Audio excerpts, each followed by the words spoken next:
একটি নতুন ভিডিও নিয়ে আসছি।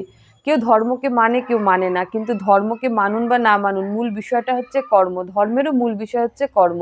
যে কর্মের দ্বারা আপনি উপকৃত হবেন, সমাজ উপকৃত হবে, তাই ধর্ম।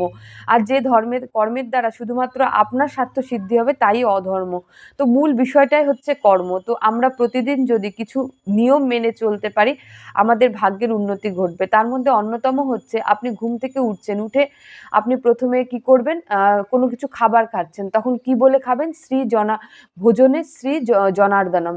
এবার রাতে শুতে যাচ্ছেন, তখন কি বলবেন? শ্রী পদ্মনাভায় নমঃ। এবার স্নান করছেন, তখন কি বলবেন? শ্রী সপ্ত গঙ্গায় নমঃ। এবার কোথাও বেরোচ্ছেন যাত্রাকালে, শ্রী বামনায় নমঃ। এবার যখন বাড়িতে প্রবেশ করছেন, বাইরের থেকে এসে ঘরে নম বাস্তু পুরুষায় নমঃ। এবার মনে করুন আপনি রাত্রেবেলা কোনো দুঃস্বপ্ন দেখলেন, তখন কি বলবেন? শ্রী গোবিন্দায় নমঃ বলে বলে আপনি কাজ করুন।